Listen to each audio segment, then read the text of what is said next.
Thank you, Herman, so much for joining me today. It's a pleasure to chat with you. Thank you. Can you tell me a little bit about, it seems you had a very musical family growing up, so can you tell me a little bit about how you began to sing? Yeah. So basically, yes, my parents they were basically they were basically my influence, no, but Mm. to start with music and with singing. And my mother, she's actually a soprano, and she won some competitions in Spain. And my father is a music therapist, but basically he can play all instruments, Oh, and wow. he's a conductor. He can sing. He's a contratenor. He has performed with all the instruments, and I don't know how, but my father has done everything. So for me, he's just like amazing how he. But my mother was a basically she was teaching guitar in a Mhm. conservatory in Aranjuez in Madrid, and then my and then she was also singing. So then when I was a child, I started to play violin, and I went to the conservatory to play. And then afterwards, when I was a teenager, I got interest to play the flute. Okay. And basically, when I was around 17, when I was learning drama and so on, then some people told me that you should sing, that why not to, you have a voice for singing and so on. I never thought about this, of course, and I thought that maybe I should be just a musician, but So they heard maybe you in the drama class just from your speaking voice, or are you actually singing in the drama class as well? just by speaking. Wow. Okay. So they told me that, oh, you have a voice for singing. And then I was surprised. Of course, I didn't have enough knowledge of how to think or to know about it. So then I was thinking that, okay, I don't know, let's try. And then my mother, yeah, during that year, she said, oh yes, let's have some lessons at least, let's try. And so I started to take lessons first with my mother. And then my father also gave me some lessons, and then I started to move forward. And I was in the university. I studied music pedagogy, and then I was there singing in the choir. But during the years, I was learning basically lessons, having lessons with my parents. I joined their ensemble. They had an early music ensemble, which was called Grupo Canzona. They're still Mhm. active. We do sometimes some concerts, not so much, unfortunately, but we still do something with all the families. So it's good to perform because it's something that unites all the family, and then my brother also joined us playing the drums. So it's basically like a family ensemble. So are And there two of you then? It's you and your brother in the family? yeah, my brother, he's 2 years younger than me, and so he's also a singer. He doesn't study so much as I do, but he plays guitar, and he plays drums. So um, he always joins us when we have performance. And so yeah, we did some performances, and then I moved forward. I went to studying with some teachers. I had some teachers at the beginning, and then I went in Estonia. I was in the choir for some years, but then I sang for the maestro, and then I got roles as a soloist, and then I was invited in different master classes. So this is, let's say that this was the beginning of my career, like Mm. how everything started. So basically, I grew in Estonia, and I still live in Estonia. I'm from Spain, but basically all my knowledge about singing and everything started in Estonia. No, then I started to travel, and then I met one really good tenor from United States, from New York. His name is Burl Sanford Rosenberg. Mhm. He lives in Hungary. He was a soloist there for many years. Unfortunately, he got a sickness, so he could not perform anymore, and then he was basically teaching in many master classes around Europe, Sure. and with Montserrat Caballé, they were teaching together. Oh, wow.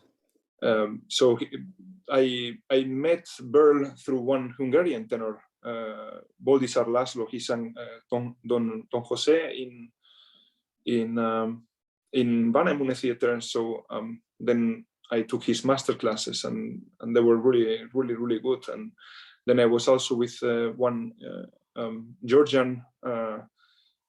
Basically, she was a mix like Georgian, Russian, Estonian teacher, Jenny Ambelt, and she was giving also master classes all around the globe, most of it in China and Japan, Korea also.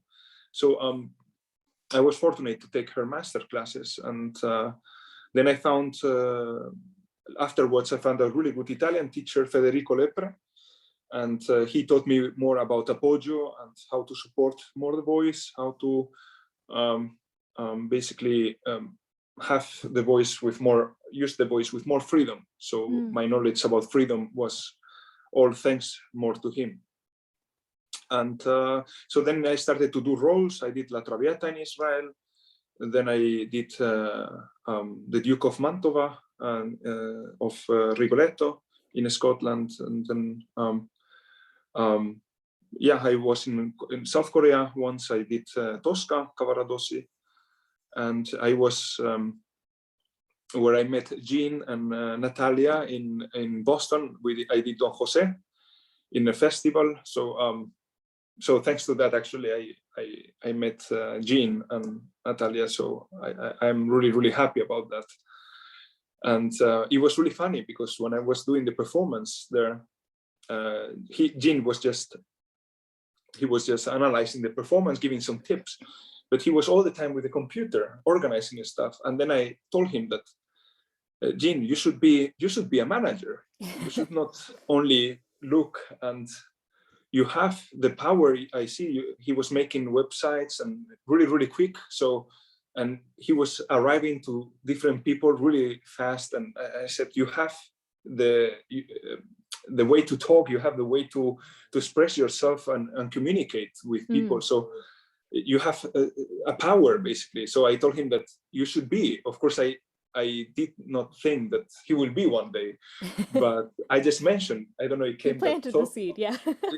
Basically. And then he was just staring at me and thinking. He didn't say anything. And then afterwards, like a day later, he told me, Herman, I think you're right. I think why not? I could organize things. I think I have the resources. I think I have the power to move things, and I think I believe in myself. And so yeah, that was before COVID. So then COVID came, and we all know that the world was just stopped.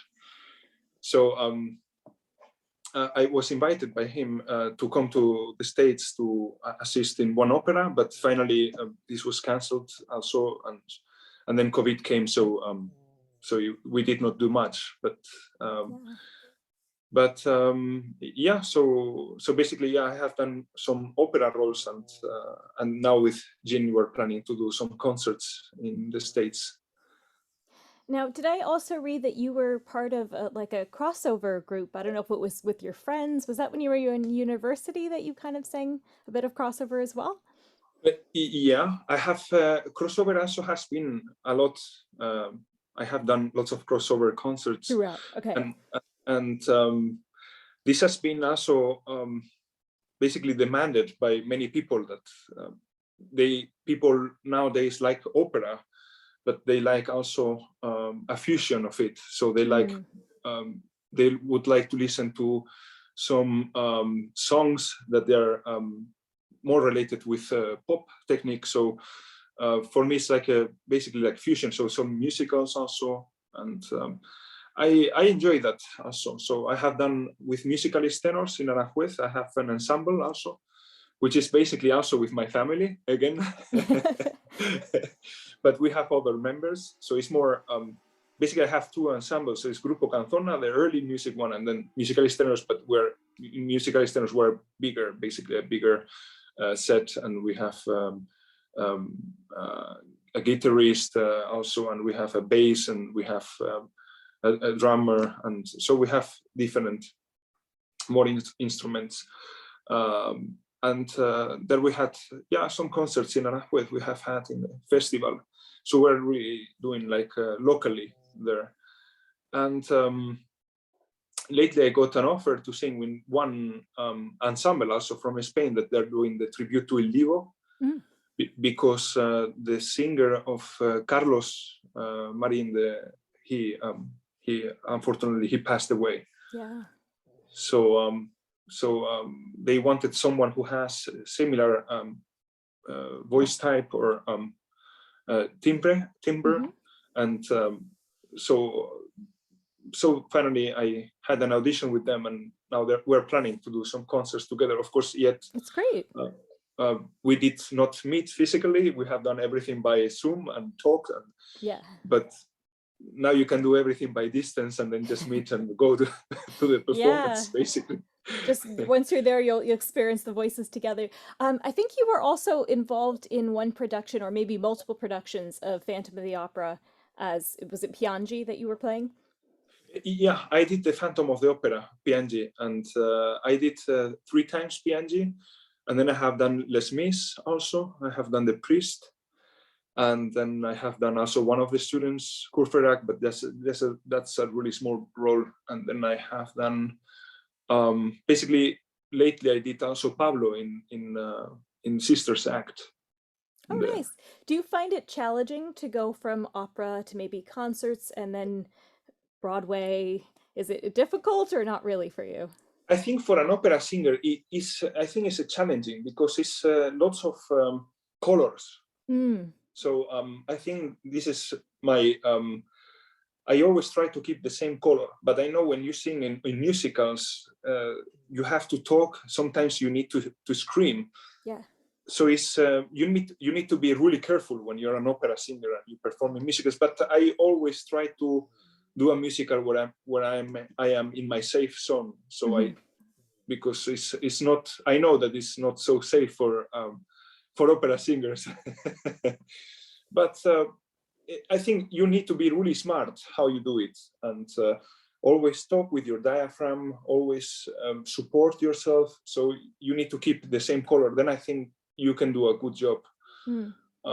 But musicals are okay for me. I do enjoy to do them. It's of course my main dream is to do more operas, no? But musicals is something that I do also appreciate. It's I do enjoy as well, and so you have, of course, more freedom to express yourself and they're easier in some way than an opera. So coming back to opera, you mentioned a couple of the roles you were part of. Do you have a favorite role that you've sung or a favorite composer that you enjoy that it just seems to fit your voice? Um, I thought I think basically I like Puccini Mm. a lot, and because of the way of singing, of course, it's really challenging. Puccini again tries to keep basically your same pitch and your same color, no? So that if you keep it all the way with freedom, then you can go for the next phrase. So it's really challenging, but it's really unifying your voice, no? So Puccini is good if you understand the legato. So that's why in some way I enjoy that. Okay. Of course, it's challenging Yeah. as well, no? Yeah. And is it Puccini? He's considered verismo, right? So the acting is also the stories are a bit more dramatic. A lot of sopranos dying.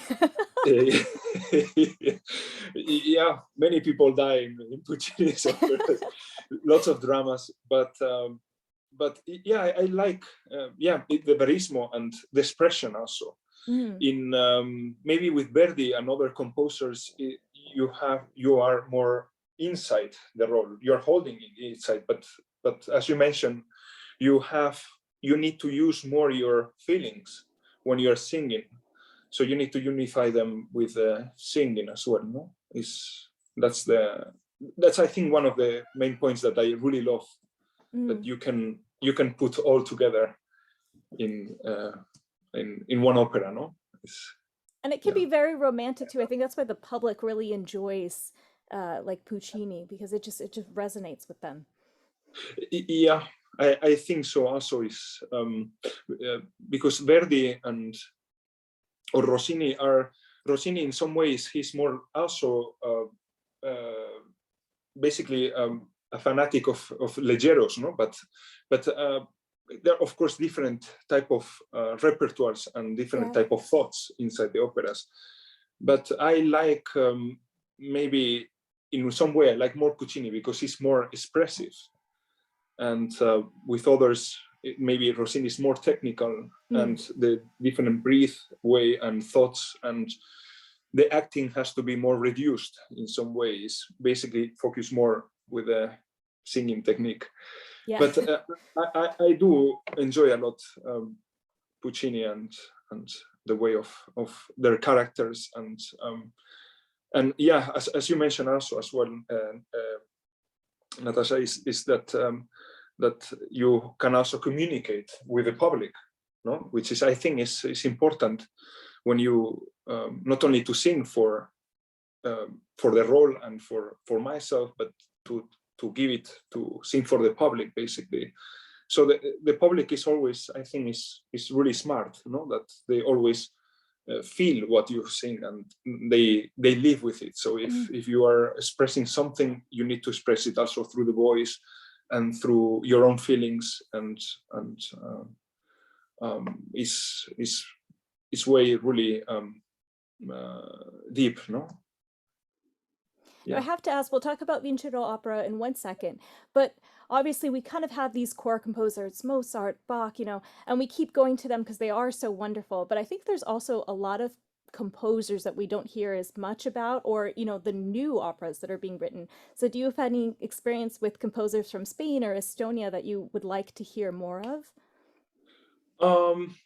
In Spain, for instance, we have Zarzuela, and the Zarzuela is well known by because it's our like operette, Hmm. and I would like that, for instance, more Zarzuelas should be played around the world. There are many interesting, for instance, La Revoltosa and La Tabernera del Puerto. But they are only most of it are only played sometimes in Latin America and in Spain. So I think they should be more also played, like Mm. basically like a Strauss operettes, and that they are played uh, all around the globe. I think it would be good also to bring them to get to know. But there are more. I think this is my thought, that maybe with them to get them to know, because they're really interesting music and arias also. Mm. There could be, like, for instance, for our auditions also, and really challenging areas. So but I know that Placido Domingo in his competitions, he has also asked for zarzuela, so Oh, that's great. he tried to promote it in his concerts, and other Spanish singers. And but yeah, basically I think but about composers, I don't have I think most of them, Falla, of course, is the main one that is everyone knows about Spain, that because of his folklore songs. And but I think I also would like to know more about, like, for instance, Agustin Lara, Mm. and he has influence, Mexican influence, so he has also interesting repertoire. But I don't know what to say about Spanish composers. I think, yeah, the only thing that main reason is that they will be more played, around the Yeah. world. So more expanded, because they are really interesting. It's really, really interesting music, and with many emotions, and showing you different times from Spain, romances, feelings, and different stories, what happened all around the Spain. So they also have influence from poetry also, and many sentences that there and lyrics, they come from poetry. So I think there it would be really good if this would be more expanded, I think. Yeah, and appreciated. So let's talk now about Vincero Opera. So we mentioned before, how you met Jean in Italia, and I spoke to her a little bit, and it really seems this show is about taking some of the highlights for opera and helping people to appreciate who maybe wouldn't give it a chance otherwise. So, what were your thoughts? How did you get involved with Intero Opera, all the behind the scenes? Yeah, well, Jean sent me an email. First of all, he wrote me Messenger. He said, "Look, I have one idea, and are you free on that dates?" And it came just suddenly. So it was one day in a snowy day in Estonia. So I was surprised that he came with this idea. And then, look, I have already proposed this, and I have this idea. So I would like you to take part. And so he sent me an email with all the dates and everything. And we already had some meetings through Zoom, many emails, of course, behind. We have, Jean has been really, really active. So he's proposing us basically all around the States. Yeah, so our premiere will be in Hollywood. And we're going to do basically the most known opera hits of Italian opera, no? So he wanted me to sing E lucevano le stelle from Tosca because he really loved one video that he checked a long time ago before COVID. So the first aria he put it in the repertory, of course, it was E lucevano le stelle. But yeah, and also we're going to do of course La Traviata. I think Natalia is going to sing Cherubino, and they're going to sing also Madame Butterfly. Diana is going to sing, I think, La Bohème, also Mimi, and we're going to do also some songs from Napoli with influence of South Italian, also Non ti scordar di me, and also we have Nessun Dorma, of course, and it would be also Con te partirò, Time to Say Goodbye. We will sing all that together at the end. I find it a really interesting repertoire. So we're going to have a smaller stage at the beginning, as far as I understood, and we're going to be first 3 singers. I think the main objective of Jean will be 4 singers. But at the moment, I think the other tenor, he cannot join. I think he's busy on that date. So I will be 3 of us. So I will do all the tenor parts. No pressure. No pressure. But it's okay. And yeah, basically the performance is going to be yeah, lots of interactions there is going to be. So there is going to be like, we're going to basically do a trip all around Italy about their story. So Jean objective is to transmit all the Italian, basically operas, the most known and worldwide in one performance. So he wants to bring all the most known emotions in one set, basically in one around 45 minutes, 50 minutes concert. So it's basically for the people to get to know more about this and to not be afraid of what is an opera. And so basically our public is going to enjoy the most known arias and that they have heard in their lives. So I think it's something really interesting, because for me, Italian repertoire has been always one of my first repertoires. I have always loved Italian more than other repertoires, even more than Spanish zarzuelas, more than French operas and German. But for me, Italian is something that for me is like the most passionate of it. So I myself, I do really enjoy to sing them, because maybe their characters are more like me, more like my emotions, more like me as a person. So I do enjoy that more than others. But of course, other roles are interesting also in Germany and in France. And but Italian is, I think, is basically the real meaning of opera. I think is the main influence to the world of the word of opera, and the main emotions. And I think the most with more emotions is the Italian. Yeah. Oh yeah, I agree. So I have to ask, Jean, you guys have some posters you'll be selling at the show, and some of them for Natalia, obviously it's going to be mezzo soprano, yourself tenor. So tell us, if you can, in your opinion, what makes a tenor so special as a voice type? It's a hard Yeah, question, but it's a good question. I think the most rare voices are with a men's range is the tenor, I think, in my own, not because I'm a tenor, but because of what I'm going to explain. And I think the women, I think the mezzo soprano is the most, I think, rare or voice. But I think why they are like strange, because they are the most, I think, wildest voices from all, and the most difficult to train in compare. Their passaggio is different than the others, and is more with a chest. So when a tenor starts to go really, really high, can arrive to the falsetto, not from the chest voice to the head voice. Suddenly it's a falsetto.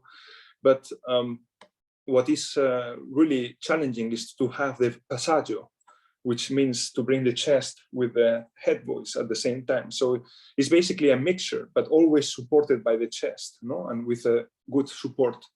So I think this is one of the wildest, I think, voices to train, because tenor also, if a tenor doesn't understand well his voice, he can break it or he can ruin it, basically, So I think there are many facts, and I also find it for the women mezzo soprano. So also it's really hard for them to bring the chest up to the high notes. For them, they're really challenging. Their passaggio is not so easy. It's more difficult. So yeah, it's not easy to be a tenor, but it took me time to understand, because at the beginning, some teachers told me that I was a baritone, because but it was strange, because when I was in the choir in the university, they told me, "Oh, you're a baritone. You don't have you have really good low notes," and I was trained with low notes, but my higher notes, they were not trained.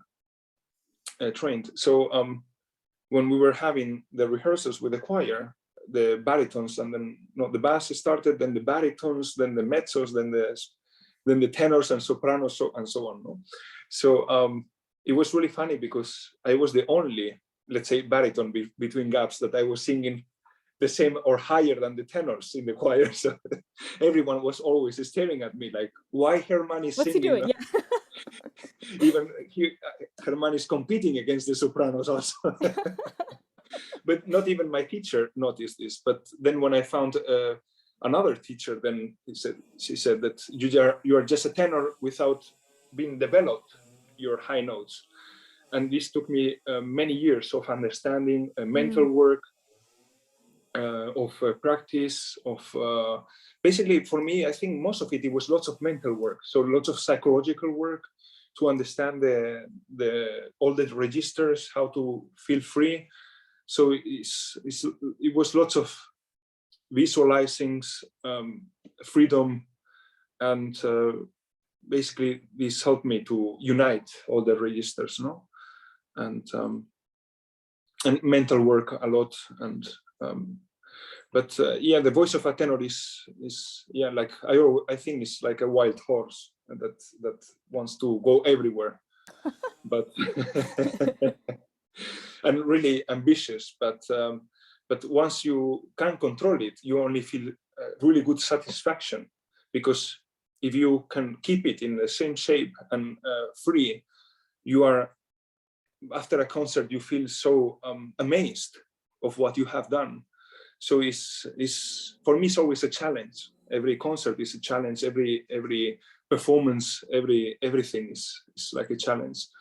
But the reward you get I think, is amazing. I cannot compare it with not other, I think, non-job in the world, that to be a singer, or I think is something unique, I think. Yeah, there's definitely something magical about making music. So thank you so much, Herman, for speaking to me. This has been so fascinating to learn more about you and your career.